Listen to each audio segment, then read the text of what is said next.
Matthew, be honest. When you watched me elbow deep in eviscerating meat birds this past weekend, without blinking, did you expect me to be the one who almost passed out during your vasectomy? No, I assumed a woman that can butcher a flock by noon would have a stronger stomach for a minor procedure. Hey, pulling out organs of a chicken is easy. Science. Watching a scalpel near the man I love after everything that we've been through to build this family? Totally different story. I had to sit down. Well, I'm glad you sat down instead of just falling down, but we both survived. This is Sunday Faith, Weekday Chaos with Matthew and Ashley Brooks. Where faith meets family. And the chicken processing is way easier than the husband processing. So you've been on the move a little bit this past week. We had a busy week this week. Well, it's kind of like 2 weekends and the week sandwiched in between, but yes. She has T-ball games and Little Miss practice going on. Yep, T-ball's about halfway over, so we're on the downhill slope of that, but pageant practice is just getting into the swing of things. We've got a couple of those under our belts. How's that going? Well, how many times have you heard her practice her intro? About every day, and sometimes. Multiple times a day? Oh, yes. She has that thing down pat. Which I'm very glad that she does, but sometimes it's just like, okay, you can just put a stop to it. But at the same time, I'm just like, the more she just says it, the more it's just going to be second nature to her. And it's getting there, because have you seen the times where she just stands there with her fake microphone and she says that with her sass? She has to have a fake microphone to say She her has intro. to. And it's so cute. And she loves doing it, practicing in her heels. Because if you tell her, just say it. You don't need a microphone. I have to have a microphone. Yeah, she does. Whether it's an ink pen, a paper towel roll, or something else, yes. So we've had that. So the sandwich at the beginning of the week, so we'll call it the bottom bun, was the chicken processing that we had. So I guess that was the weekend before. We kind of are a little off on our recording here. So chicken processing. That went a little bumpy, but then smooth. It started out super smooth. I mean, we had half of our setup the night before after you got home. Correct. We had the turkey fryer out where it needed to be, though we weren't frying turkeys. It's what we use for our scalder. I mean, you paid like $20, 4 or 5 years ago. Yeah, you're correct on that. So, I mean, we had that there. Our chicken plucker, which we bought the first time we did chickens because we thought this was going to be a worthwhile investment. And frankly, it has been. It has been. It worked on the turkeys. It did. So chickens, turkeys, we've had really good luck with that. So we had that set up. We had the tables set up and cleaned and ready to go. Water hoses laid out where they needed to be. So by Saturday morning, it was just get ice and get the fryer going. Yep, we started our water on the stove, so we didn't have to wait ages for it on the turkey fryer. So by 7:30, I think you got home, lit the turkey fryer, and we were waiting on our friend to get here because he's never butchered chickens before. He was kind of interested, right? Yep. I think it was about that time we thought, we're at a good spot. Let's go ahead and just kind of take a moment to pray. And then we thought, we'll wait for our friend to get here so that it's like all of us are here. We're all in this together. And that's a part of what we do every time we butcher. We pray before we start. We should have just prayed and then prayed again when he got there. That's where we made the big mistake. Looking back. Well, because about 10 minutes later, things started to go a bit downhill or up in flames, depending on how you want to look at it. So what was you doing? Messing with Cecilia's hair at the time? I have no clue what I was doing. I was doing something sitting across from the table when she goes, Mommy, the turkey fryer's on fire. And I was like, well, yeah, of course it's on fire. And I look over and I'm like, yeah. And then I looked again and I was like, wait a second. And you were like, oh no, it's really on fire. So I think I went inside to check the water temp or something. Yeah, you were coming back out. And that was the hose that connects to the regulator to the burner. Next steps was to run to the store to see if they had the part. And of course, our little small town store, Did not. well, they didn't open till 8 and it was still 15, 20 minutes till. Yep. They open. They didn't have the part because they've discontinued it, like the manufacturer has. Yeah. Something like that. I went into town and of course Walmart doesn't have any turkey fryers, which is, I don't even know anymore about that store. So I went to Ace and lo and behold, they had a hose and it was upgraded to braided style, which it was their last one that they had. So that was lucky. Yep. Get home, put that on, and it worked for 10 minutes. Same thing. I did blow out the burner in between after I got back. That I blew out the burner before I installed the hose. I was like, oh, maybe there's some built up that I just didn't get from the night before. Mm-hmm. And same thing. So that just needs, the burner just needs to come off and that needs just be complete cleaned out apparently. So anyhow, in the process of all of this, by this point it's what, 9 o'clock, and my brain kicked in and goes, oh, I have to get Cecilia to camp because she was supposed to go to church camp. Creed was staying with, I think, Grandma and Grandpa. It wasn't until I roll into church camp at like 9:20 that I'm like, wait a second. She doesn't check in until 10:30. But as we were driving down to Flora, which is where it's, 25 minutes away, it's awesome that church camp is that close. I think you and I were both having the same thought of who do we know that has a turkey or fish fryer, right? Yeah, at least the burner part. Just the burner part. We got the pot. Yep. So you were on it and you let me know that one of our fellow church members had one. And so I was like, oh, well, okay. They were going to meet me at church camp. And then I was like, wait a second. This is an hour away. And so, church camp's 20 minutes away. I drive across town, just went ahead and picked that up from them and brought it home and still got Cecilia back to church camp. Well, no, I didn't. We swapped off. You took Cecilia to church camp. Our friend was there by that time. Yeah, he was awesome, waiting for us patiently through this. But in the process, you were gone.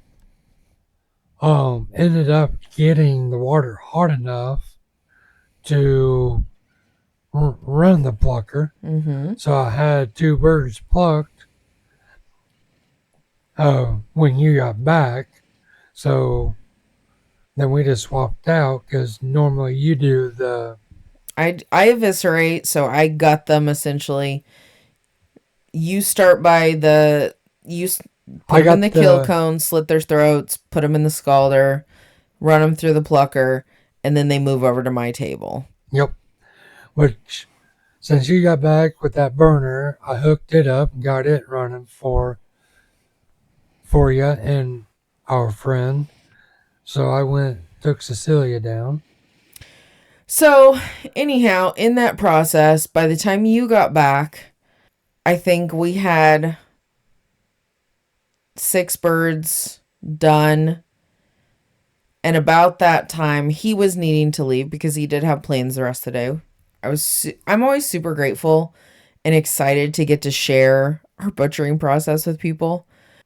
I think it's fun. I think it's fun, it's rewarding, and there's just a lot. I mean, it's getting to see the fruits of our labor come to fruition, right? So, anyhow, we ended up finishing by like 1:30, I think. By 2:30 we were totally cleaned up. So, Mm-hmm. I mean, that was a really great afternoon. We still had a couple of hours just to kind of kill before we had to pick her up from Sunday or from church camp. And so it was a really great afternoon. So I always find it ironic that I can clean a bird like that.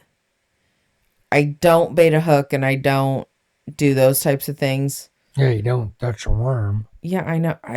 Worms just gross me out. I mean, granted, I wear a pair of gloves while I'm cleaning the birds, but still, Maybe you ought to take a pair of gloves with you fishing. Maybe that would help. I don't know that it would. I just don't. I think we should try it sometime. No, because then I lose you baiting my hook, and that's half the fun.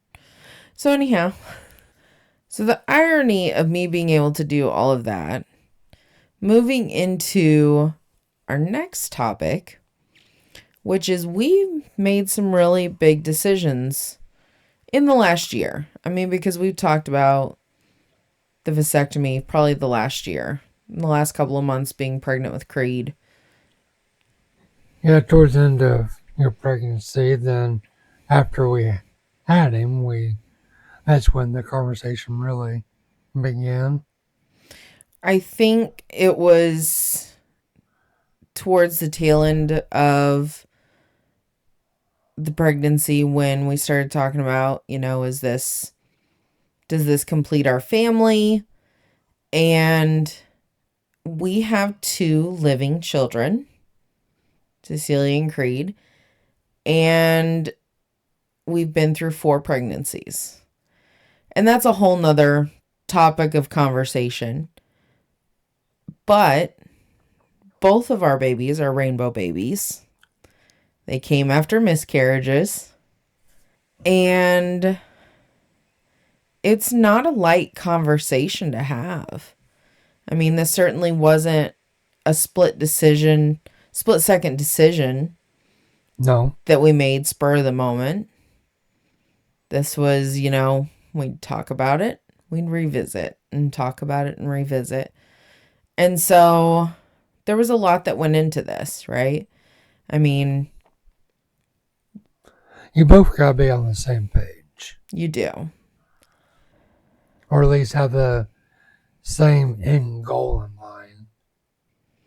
And I think the one thing that we kept coming back to, we have Cecilia and we have Creed, and we both want to be here and watch them grow up. And though I don't think it was necessarily physically taxing so much, the pregnancies, but I was a nervous wreck during my pregnancy with Cecilia.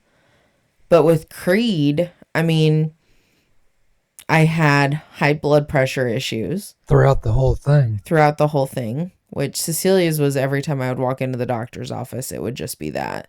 But towards the end, it would calm down. So it's like, okay. Yeah. But Creed, It was consistent. And yes. It's not continued since I've not been pregnant, which has been phenomenal.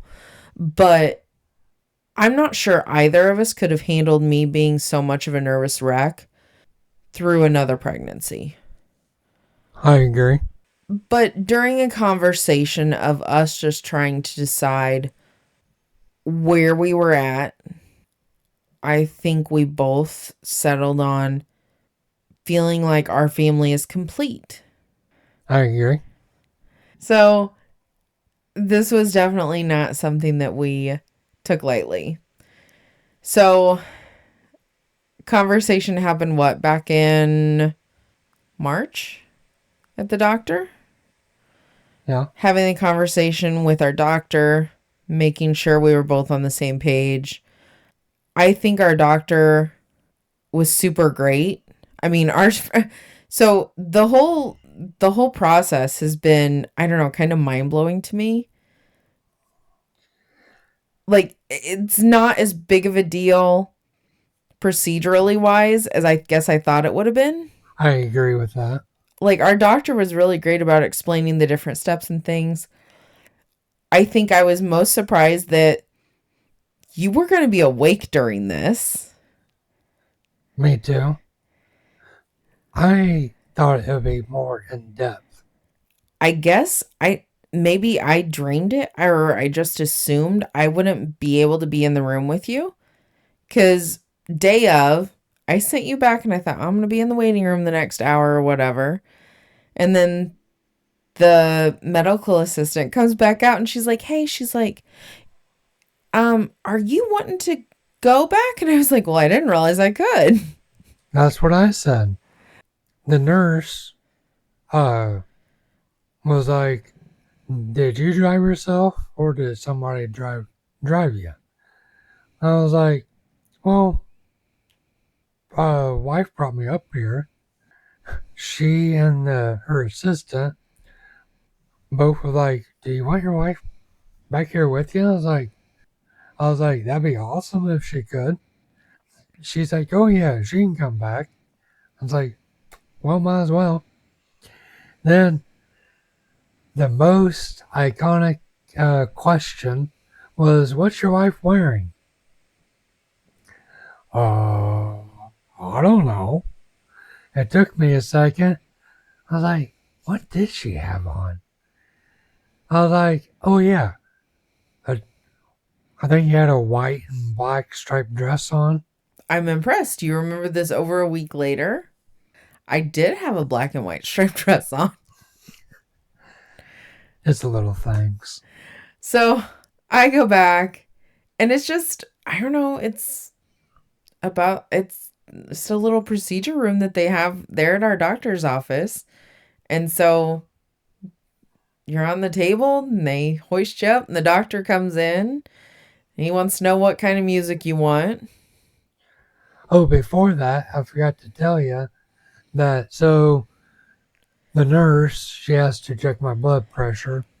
I think the assistant was already going back to get you at that point, so she was checking my blood pressure. She was asking me some questions, and she's like, "You ready for this?" And she's checking my blood pressure. I was like, "Yeah." And she was like, "This is like the best blood pressure test I've seen with somebody having a vasectomy done." I'm impressed. Goodness knows, this time last year, I was not getting the same accolades. I always have good blood pressure. I know, I'm proud of that. I'm thankful for it. So, doctor comes in, he gets music switched on, and it's just such a laid back thing. Like, I mean, they numb you up. I'm sitting here watching this thing, and then all of a sudden you're like, if someone could hold your hand. And doctor, of course, goes, "That sounds like a good idea for your wife. Perfect. I can handle this." Well, because I asked if you or the nurse can, because I didn't know if you would be. If I would be in the way. Yes, And so I got to hold your hand. which I thought that was pretty cool, It was. It was. because I didn't know if you'd be able to or not. It was. I was really, I don't know, humbled, happy to be able to do that for you. I mean, you were there when I was in labor with both babies. And I don't know, it just seemed like a full circle moment. Understand that. So you definitely had some good conversation there with doctor. And so until I was standing there, and it was probably, I'd probably been there 10, 15 minutes. And I don't know, like, I've blacked out a couple of times in my life just from different things. Like, I remember I did something really wonky to my ankle one time and nearly passed out on a soccer field, and just a couple of different moments. And all of a sudden, I was like, seem, something seems a little fuzzy in my ears. And it was getting a little warm. And I was kind of starting to see little stars around the edge of my vision. And finally, I just kind of said, I'm going to go sit down for just a minute. And doctor's like, thank you for realizing that. Yeah, I'm pretty sure he wouldn't have appreciated having to take his focus off of you in the middle of Oh my what he gosh. was doing just to figure out what happened to the wife. I can only imagine. So, anyhow, I went and sat down, got my bearings, and by that time, I think Doctor was moving on to the other side. And I was like, okay, I can handle this again. So I went back, stood with you for a few more minutes until about the same point, and things seemed to get a little fuzzy again. And we repeated the process. And about this point, we have continued conversation with doctor and moved to about, well, we literally just got done doing chickens last weekend. It's just, I feel like we have a lot of ironic moments and we're able to see those things in our life. And if nothing else, it brings a little bit of comedy to our life and we're able to laugh about those things. But I think our overall experience with this, I think, kind of comes back to a couple of different pieces of scripture because I feel like a vasectomy is probably not necessarily in the cards for everyone, and probably uh, maybe from a biblical view, for a lot of people to maybe argue that it's not the right option. Do you think? I agree with that.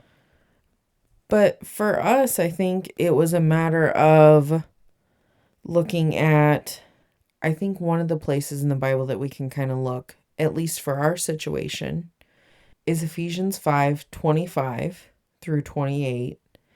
And I remember back in our premarital counseling, our pastor, us diving deep into Ephesians. So let's take a look at Ephesians 5:25 through 28. Husbands, love your wives just as Christ loved the church and gave himself up for her, to make her holy, cleansing her by washing with water through the word, and to present her to himself as a radiant church without stain or wrinkle or any other blemish, but holy and blameless. In this same way, husbands ought to love their wives as their own bodies. He who loves his wife loves himself. So for this, it was a matter, from my viewpoint anyway, it was a matter of you giving of yourself and not necessarily in the way of like dying for your family as some grand gesture or a hypothetical scenario. It's more practical. And sometimes the decisions that we make as husbands and wives, I think sometimes it puts us in uncomfortable decisions, but in our case, it was to help protect you. health situations, Yes. and mental well being as well. I mean, to be perfectly honest, just with the things that we've gone through with past pregnancies. But it was you stepping up in a way and laying down your own comfort to cherish and protect. I just want to make sure that you are here, safe, and healthy for the long haul. And I love that. And I appreciate that. another place that we can look to in these hard decision making times, looking at our family as our house, looking at our family as the house that we have built, and to be good stewards of the blessings that God has given us. So if we look at, again, to scripture, Proverbs 24, verses 3 and 4, by wisdom a house is built, and through understanding it is established. Through knowledge, its rooms are filled with rare and beautiful treasures. And for me, God's blessed us with our children. And though our marriage is our highest priority, making intentional and prayerful decisions to say, this is what God has blessed us with, and we want to be fully present, healthy, and we want to be equipped to raise them together, is an act of godly wisdom. We do our best, I think, to recognize our limits. Or each other's. And we're able to reflect on that. And I think that's how we're able to put our best selves into our treasures that already fill the rooms of our house. And so this decision isn't something that's for everyone. No, it is not for everyone. But at the same time, they just gotta look at what is good for what's going on in their life at the time. And I think that's all that any of us can do when we do our best to try and go to God in prayer and look for the decisions that He wants us to make. So reflecting back on your procedure that you had done this weekend, I think, thankful for what I assume is a good outcome and recovery. I mean, you haven't been doubled over in pain. No. I think for the most part, I think it's going as good as it can. Despite the fact that I'm sure you're not telling me everything when you are hurting. And I'm pretty sure Sunday you were regretting the movement that you did have on Saturday, though I think you kept it pretty minimal. I tried to take it easy, but it was the moment you decided to bounce Creed while you were standing that I think everything kind of hit reality and you were like, oh, this was a bad idea. And then an hour later, you kind of hopped into bed and had a second moment of that was a really bad idea. But I digress. Sunday, you were smart. You stayed in bed most of the day, didn't you? Yeah. I decided Sunday was, yeah. And that's when more of it kind of hit, pain-wise. Yep. It's not like a sharp pain. It's more like discomfort. Like a dull kind of like ache. Like, I kind of, yeah.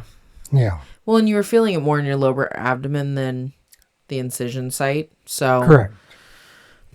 One thing I did enjoy this weekend while you were out of commission, and I hate that you didn't get to go, but our church partnered with another church to kind of put on an event. It was a America 250 celebration. And they had a couple of different contests. They had costume contests where the kids both entered for patriotic wear and a pie baking contest, which I may have entered. And what did you make for this pie baking contest? So I made the chocolate pie that I had made a couple weeks ago, and I decided that was really, really good. That Cree destroyed the chocolate pudding on. Oh my gosh, he loves him some chocolate pudding. So made the chocolate pie. And how did you do? I pulled off third place, which I don't think I've ever been so proud to get third place on something. That is awesome. I won a wooden spoon that says third place in the bake off. And I got some DQ bucks, which around here, DQ bucks are gold. And both kids. How did the kids do in their contest? The kids did really well. Creed pulled off first place out of one participant. So he got 5 DQ bucks. Hey, first place is first place, no matter how you see it. He had the cutest little red, white, and blue dino shirt. I mean, not to brag, I did pick it out for him. And then Cecilia she is in love with those new red, white, and blue shorts she has, but she got third place in her age category. So she got some DQ bucks. So at some point, the kids and I guess, get to go to DQ, and Cece said she wanted to get you something with her DQ bucks too.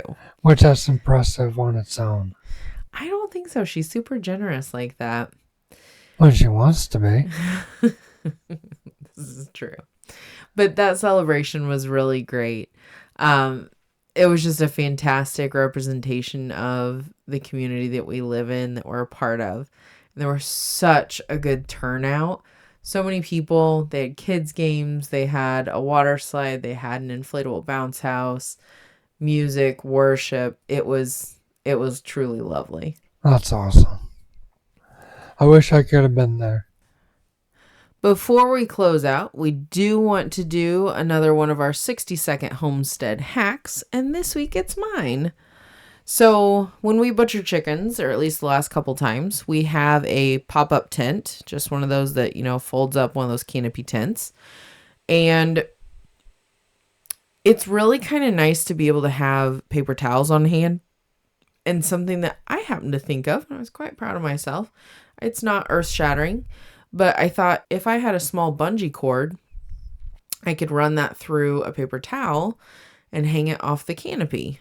So I had a hanging paper towel holder while I was doing chickens, and then I didn't feel like I was wasting the whole roll because, I don't know.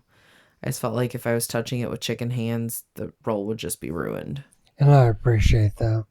I know, right? Because I didn't want to waste it, but at the same time, I don't want to have to take off my gloves every single time just because I need a paper towel for something.